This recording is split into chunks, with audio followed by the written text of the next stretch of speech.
Hi, Ashana, Sophia. Welcome to the show. Would you tell everyone who you are and about your work? I would be honored. Thanks for having me here, Jen. My name is Ashana Sophia, and I'm a singer, a songwriter, a mother, an herbalist. And mostly these days, I'm passionate about how we can use all these tools that many of us have been practicing for many years now as a way to re-inspire deeper connections between all of us, but especially in helping our families adjust to this new time that we're all in together.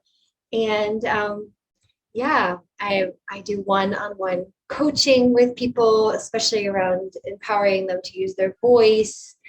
And I would say that's more about the heart than anything else.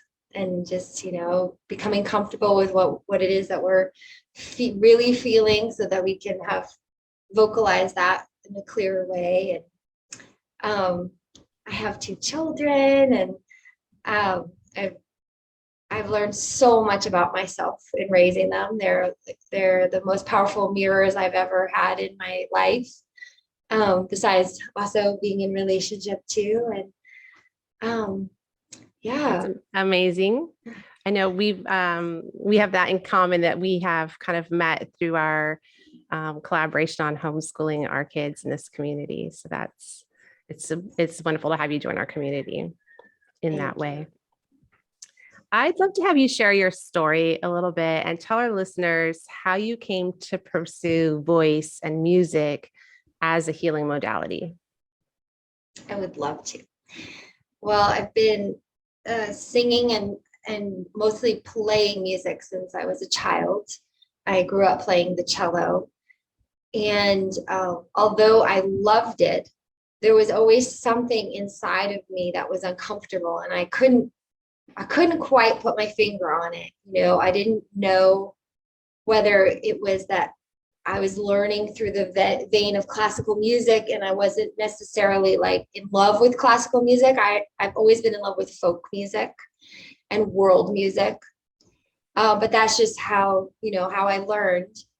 And when it came time when I was 19 to further study, I applied to Tanglewood, which is a classical music institute in Western Massachusetts. Um, and when I went there, it was a time where I really, ironically, Kripalu, which is a very well-known yoga center in the Berkshires, is just across the street.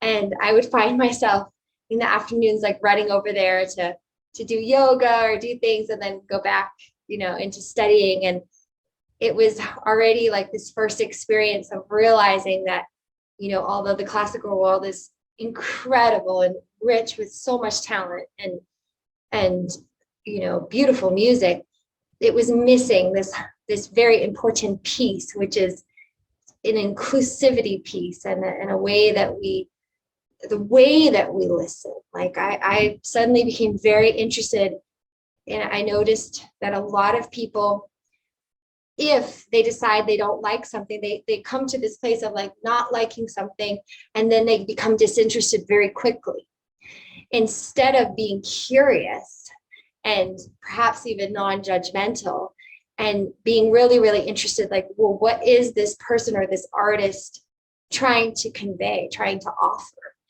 And I noticed that there was a direct parallel between the quality of listening happening either in one person or an audience and the performer's ability to give their best performance.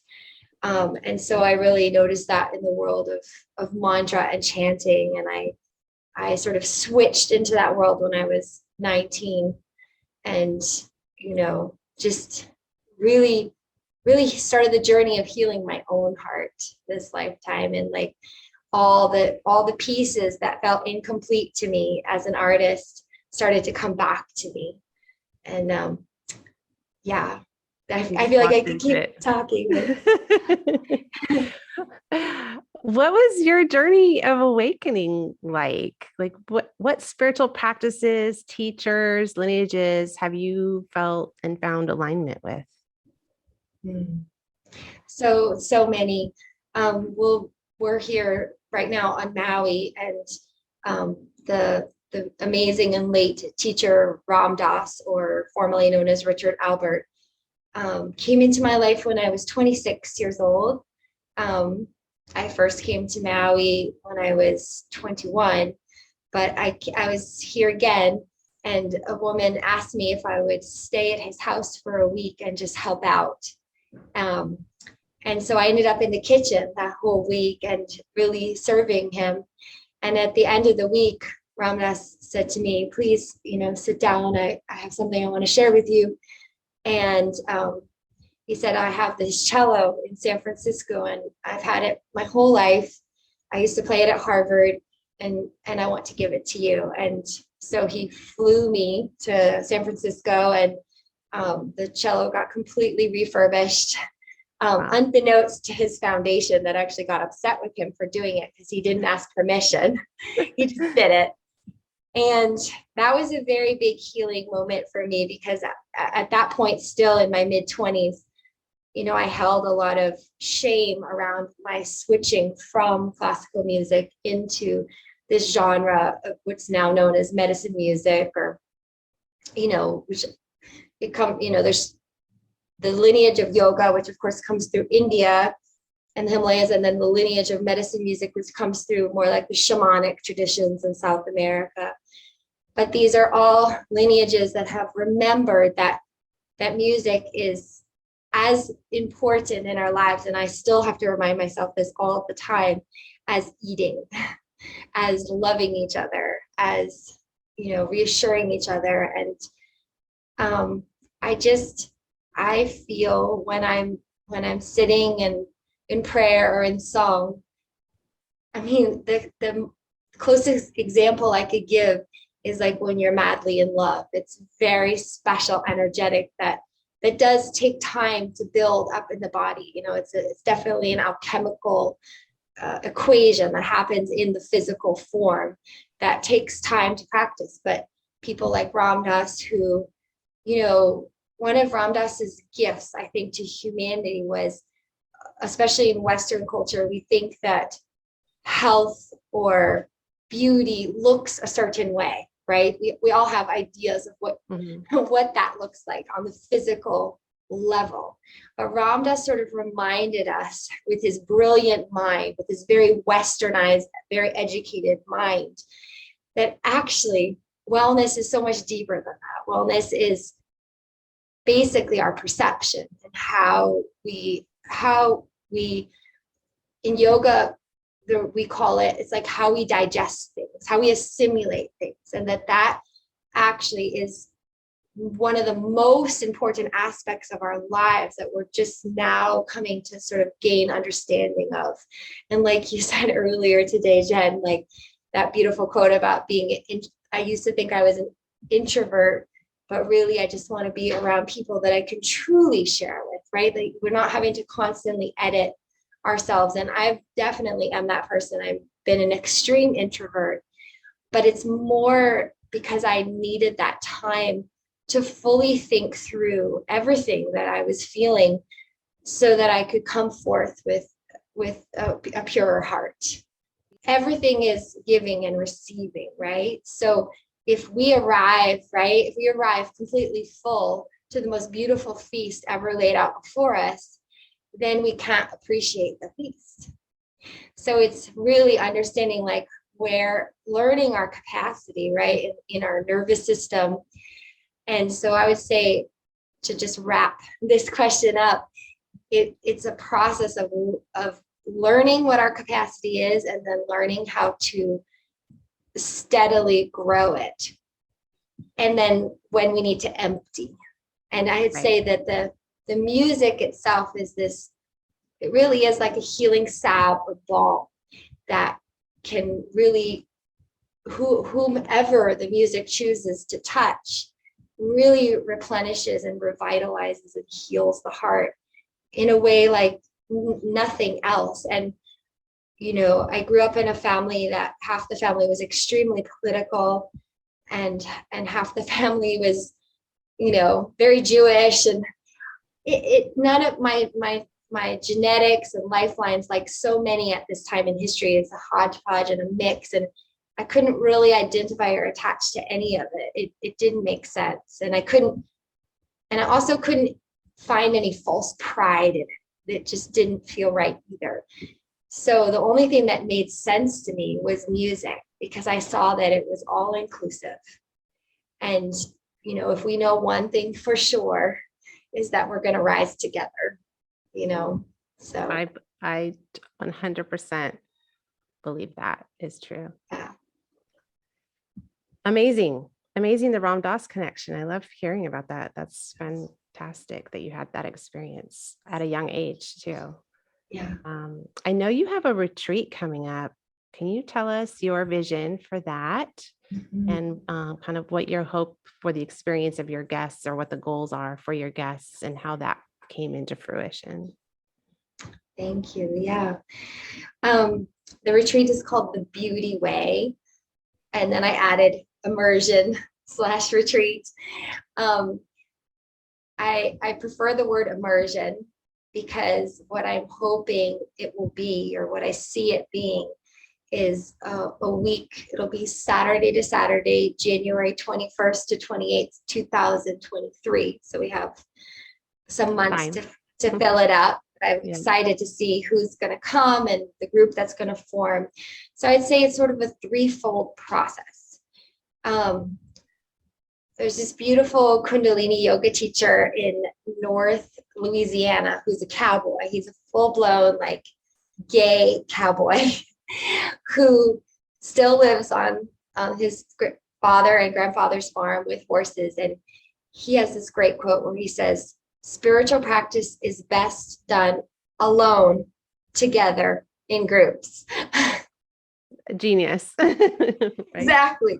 So I thought about that for years, because like we said in the last question, being an introvert, this is effort for me, but I also know that real good work is effort. Mm-hmm. And by effort, I mean that I would love to just stay in a room like this and talk to you all day, but to have to come together and be together is really where the healing is. And I think that when we structure that time of being together with ways in which that are simple, safe, and also have time to go off and be by ourselves, we can see extremely powerful growth spurt happen in a human being. And this place, this farm that we'll be on, serves the most amazing organic food, and just the space out in nature. And then to have the process of not only connecting with your own voice as a speaking voice, as a singing voice, as a crying voice, as a yelling voice, as a whining voice, as a tired voice, as a happy voice, to just really basically exploring all the caverns in our heart and allowing that expression to start to pour forth. I think that's really how we touch on our real power. And what I mean by real power is we're only as powerful as our ability to contain our own energy. And we're only as powerful as our ability to know and control in a healthy way our own reactions to things. And when we gain that quality and that power, there's also a certain kind of kindness that comes into our being. And that kindness breeds what I call real trust, not superficial trust, because real trust is so much deeper, and superficial trust is things are always changing, right? And that's the hardest thing in life. When we say, we're going to do something and then something changes that was maybe not in our control. So yeah, we're going to build this beautiful container together, singing together, laughing together, eating together, and also spending time alone. I want to have structured time in the schedule for being alone, because I think that's really important too. And in a really beautiful space. I mean, that's really stunning. Yeah. It'll be in Kipahulu, Maui, which is East Maui, and very, very old Hawaiian land that that has, I would say the new world is already in action happening over there. They hardly use any plastic. It's just a really beautiful setting with a lot of consciousness that's already in place, and we get to just arrive there and do this powerful inner work together, which, I mean, it's so exciting to me. Like, we're learning now, the sort of world traveler that many people have been. Now we're becoming like these inner world travelers. And that's a beautiful vision for the future. I love that, especially Yeah. as people haven't been able to travel so much. I'm going to hold that. Yeah. That's a good one. Yeah. I know you also work with botanicals, and I'm a huge advocate for essential oils and flower essences. When did you first know you could work with plants in a meaningful way, and what's different about your botanical products? Thanks. I just want to tell you a funny story. I'm having a deja vu. So I remember, I think it was around sixth grade, I inherited this beautiful Chinese silk, I think, from my grandmother. And I was like, had this idea, and I thought, okay, I'll do it. And I hung it over my bed, kind of like a canopy with the tendrils hanging down. And then I could see these beautiful, silk thread stitched flowers over when I was laying in the bed. And then my dad that year had grown these amazing peonies in the garden. And they were just at that point where they were going to open all the way, but not quite. And I had this idea. I don't know how he felt about this. He's not alive anymore to ask, but I decided to pick a whole bunch of them, and I hung them up all around the Chinese fabric. So it was like this beautiful circle of peonies, which ended up looking like dried roses. And then my friend at school, she had this idea that came from, I think, old Ireland, where when you're a teenager, and actually you could bring it into the Fire Sisters. It's a brave idea. I bow to my mother for saying yes to this. But basically we swapped houses for a week. She lived in my bed in my room, and I lived in hers. And I remember her telling me afterwards how she just spent the week with the peonies and the silk, just gazing up at it. And, of course I didn't know that when I made it, but it just made me realize, like, I've always had this connection to flowers in particular and plants, and just known that, they're here to work with us, just like the animals and the rocks. And how can we work with them more sustainably? So I always knew that it had to be small. Like, we can't, grow botanical companies now to corporation levels. Like, we need to do small batches of what we make. So yeah, we make small batches of chest balm, small batches of salve, small batches of botanical perfumes. And it's definitely irregular, kind of like fine wine. It's like there's a season for everything, and it depends on where we can get certain plant materials. And we work with this incredible woman named Krista Obuchowski out of Santa Fe, New Mexico. And she's definitely the mastermind and the herbalist and a naturopathic doctor. And together with her, we are able to offer these products. And I would say that they're like a stepping stone for the voice and for the music. And they're just like an adds to the beauty, because I believe we're only as beautiful as, our connection to nature, really, whatever that is. And that's an ever expanding, ever growing experience, available to all of us.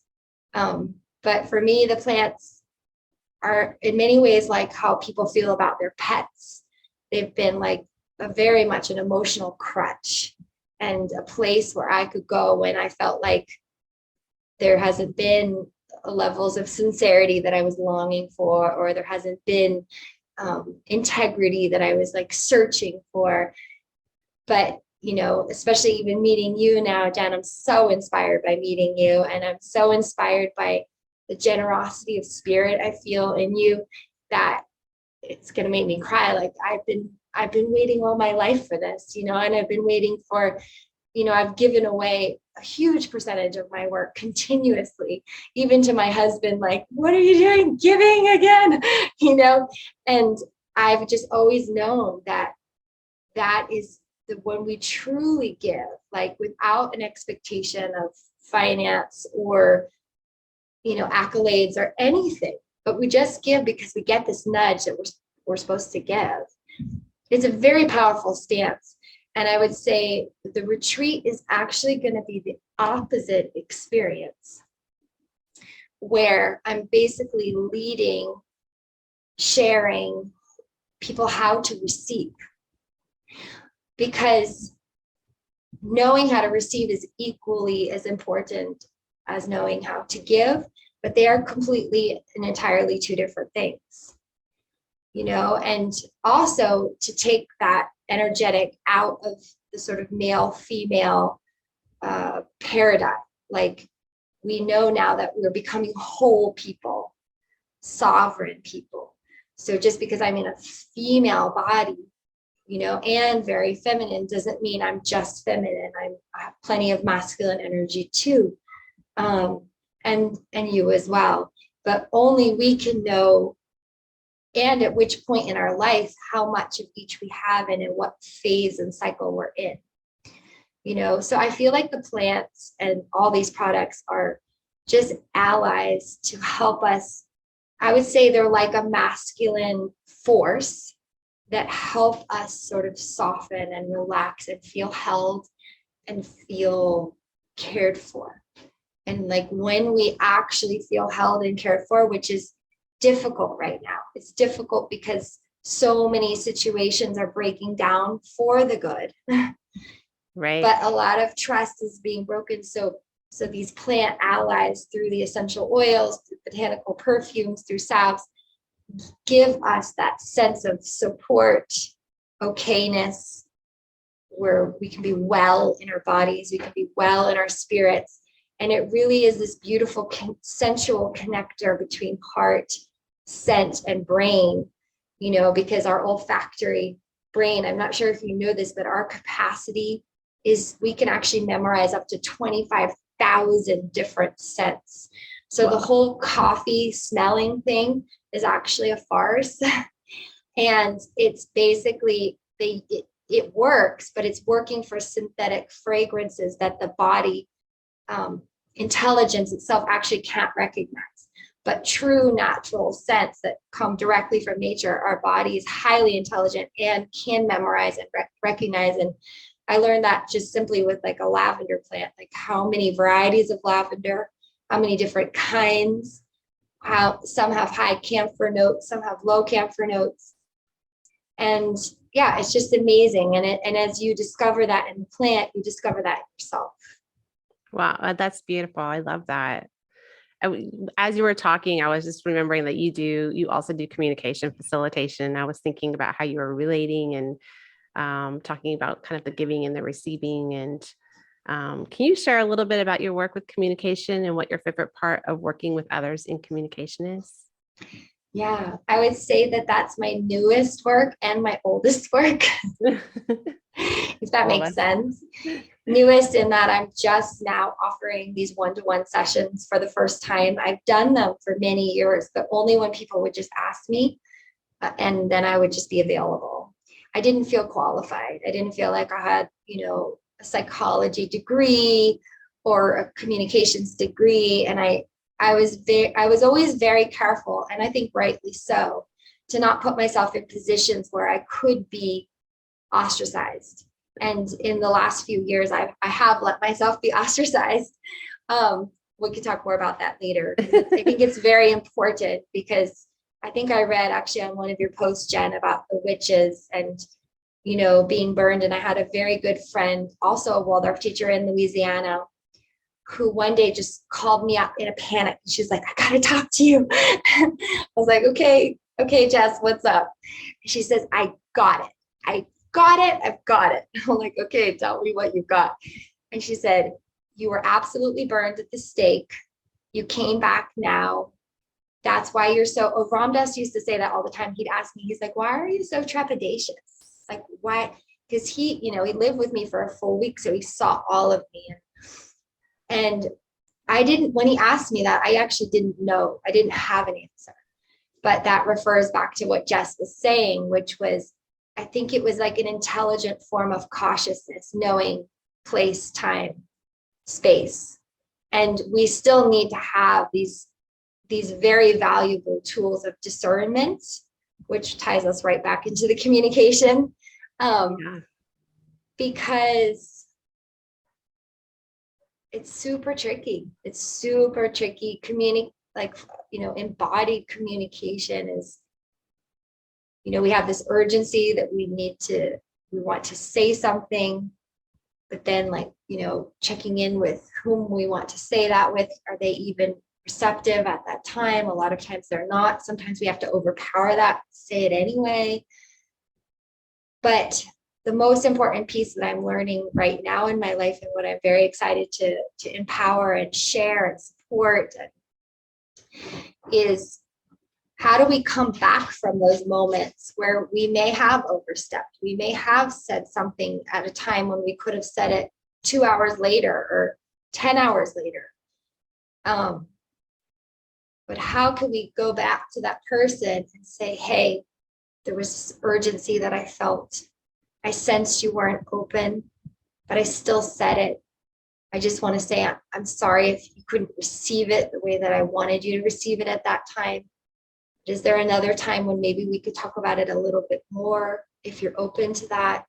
And like basically returning ourselves and whatever is being communicated back to the whole. And the whole, I say, lives right in between both of us. I think, you know, it's like this beautiful man that we met with this morning, a meditation teacher, you know, he was talking about the gray area, and that is the gray area. It's not you, it's not me, it's us, you know. And so we're finding our way back to us, but we only find our way back to us by becoming so whole in ourselves.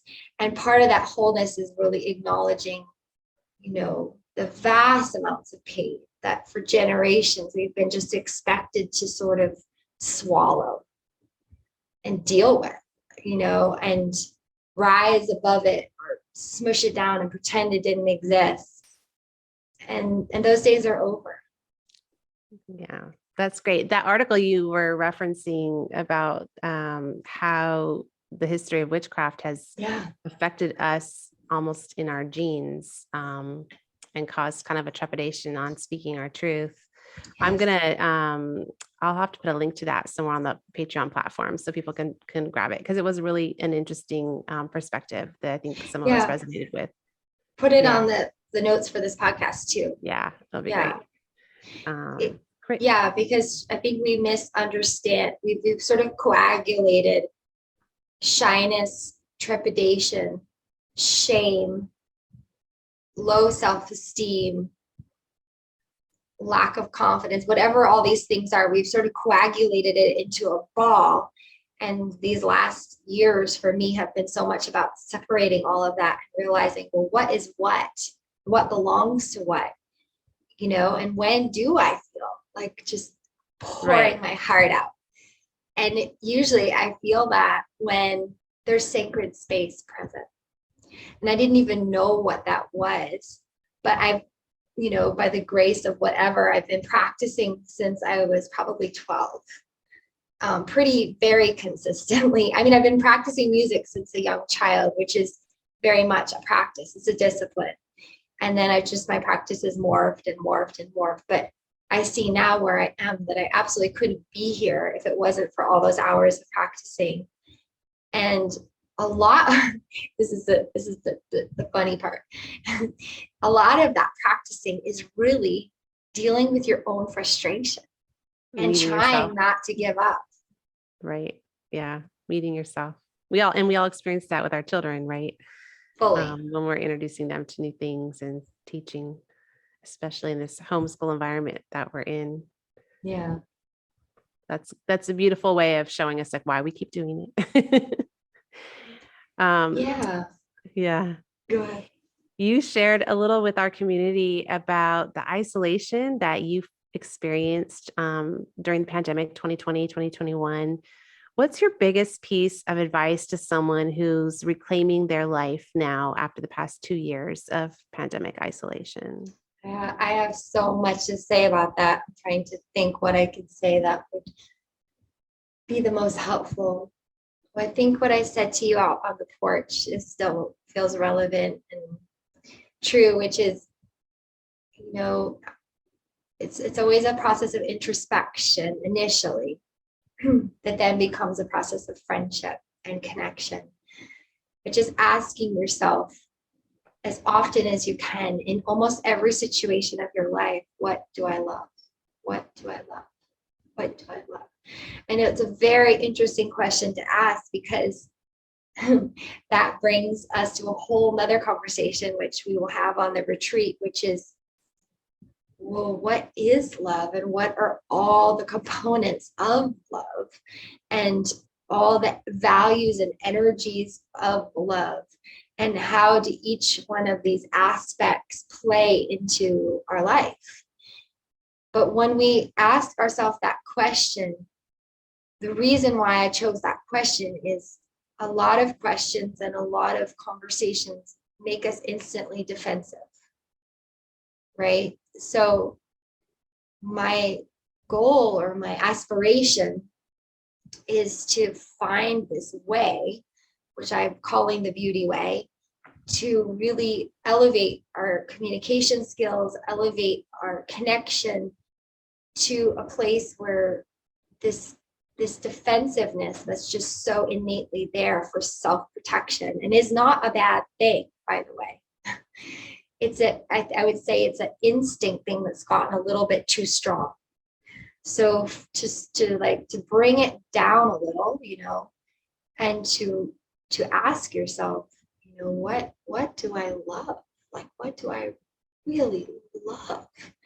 And it's usually quite surprising. We actually love a lot less than we think we do. And that will eventually create a focus for you. And whatever that focus is, that's your magic. And, and when you focus on that, things just start to happen, and for me, that's always been music and singing and sharing it. One last story I remember, randomly on some Sunday, I ended up in this big gospel church in Connecticut somewhere. I wish I could remember the name of it. I was 16 at the time. And I remember sitting there listening to that chorus and I've had multiple experiences like this where I just start to uncontrollably weep. And there's no stopping it. It's like somebody has turned on a valve and all the waters of my body respond. And when it happened when I was young, I would get scared. But now I see that it's basically a recognition of freedom in action, of love in action, of people coming together for the sake of beauty, for the sake of joy, for the sake of creating harmony. And it was like my body just recognizes that and is eager for that. And, and the bringing back of ceremony, which is done so beautifully in Waldorf education, but in so many circles and in so many ways. But now what we're doing is we're bringing back the feminine energy to ceremony, whereas it's been ruled by the masculine energy, sort of telling us what to think. Whereas now we're opening up to the fact that maybe none of us really know. And and if we don't really know, then what do we love? Yeah. We've been talking about that a lot, about stepping into the unknown and giving up all the labels and the things that we think, and we even talked a little bit this morning about how both of us had a marriage ceremony that was very different than the historical format for a wedding, that involves, a woman walking down an aisle and being given away to a man. So yeah, just kind of leaning into what's coming and what's the future and what's outside of of the history that we've been kind of raised in a paradigm that's shifting right now. So I love that. That's really beautiful. I want to ask you, what's coming into your field of awareness right now as we enter 2022? Like, kind of what's cooking in the ether for you?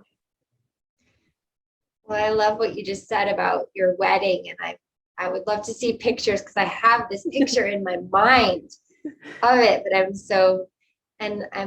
definitely a lady of the night. I love, being maybe just a singer. I love the night, and I'm already envisioning an enchanted concert in your garden by Oh, night, nice. tiki I love that torches and idea. lights.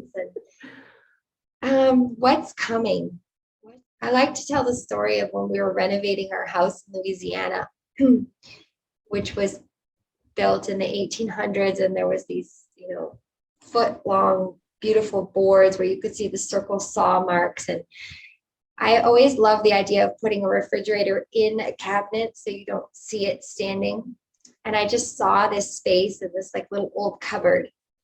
And I thought, maybe the fridge could fit there. And I remember Ryan's dad being like doing what I had experienced so much in my life up until that point. I was in my early 30s then. And just this kind of brushing off of my idea, my intelligence, just basically disregarding what I said because, well, I don't have a degree in geometry, but he didn't know that I went to Waldorf school and that my geometry skills are actually very advanced.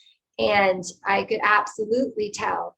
So then I noticed that our contractor was curious and he like started measuring and he was like, sir, actually, she's right. It can totally fit right here. We just need to cut right here a little bit, put another board there, and it should fit perfect. And his pride did not allow him to come into a place of humility to say, oh, wow, how did you know that? I'm sorry, I just kind of brushed you off. So that to me is what I'm excited for and what I'm helping to implement and bring about is like a quality of humility in all of us from our interactions, and just knowing that like we do have access to information that most people find unbelievable, but when it earths, like in your life, so many miraculous manifestations and there's inarguably true. So I would say that is the divine feminine or the feminine energy incarnating is again this quality of listening that we'll be talking about and cultivating in the retreat, and the qualities of love that we'll be talking about and implementing, and then the qualities of humility, because the root of the word humble, humus, is earth. I think Brene Brown talks a lot about that. And, we will all return to earth. We will all return to this dirt, this humus. And if we can, dissolve or lay down at the end of our life and know that we've been able to apologize or remedy situations where we were arrogant or disregarding, irreverent, just all the ways in which society has taught us to be as a form of intelligence, as a form of pride, as a form of arrogance, it's just no longer needed, Yeah, there's definitely a breaking down happening. That's beautiful. I love how you shared that. Thank you. That energy that you're feeling around that. Thanks for coming on the show today, Ashana Sophia. Can you let everyone know here where they can find you and especially how they can learn more about that retreat? Yes, please go sign up for the retreat. You can pay a deposit. I'm only going to be able to have 15 people, and it might be as little actually as 13. Magical number. Because I'm thinking to offer a scholarship position based on an essay question, which maybe we can talk about in the next podcast and really elaborate on that. But yes, go to my website, Ashana, Sophia, Sophia.com, and hold your spot for 222. Love that number for this year. And then you could read about the retreat. The location is currently private because it's a very, very special place, and they're requesting that at this time. But I promise your mind will be blown. And it is simple, simple, earthen, and beautiful. And then you can go to Instagram, and I'm under Songkeeper, Ashana Sophia Music, Agua de Flora Botanicals, and one more that I've just started as a holding place, which is called One World Sing. Facebook, it's Ashana Sophia. I mostly work the Songkeeper account on Instagram. That's the one that I stay in touch with and just share my heart and ideas frequently. And so yeah, that's Awesome. how you can find me. And also on the Woo Woo Wellness platform now, which you will. Yes, we're very excited to have you as a facilitator, supporting that we are able to support your work from the platform. And so we encourage everyone to find this video on Woo Woo Wellness and at patreon.com, and also to support the work so that we can keep supporting you and the work that you're doing in the world. Thanks. It's really special as an artist and a full-blown artist, which means that, you know, all the support that we can get around organization and functionality and implementation is really, it's a gift, you know. And I'm so excited for this merging of all of our gifts, what will be possible from that. Yes, we are excited too. Thank you so much. Yeah. Thank you. Great to talk.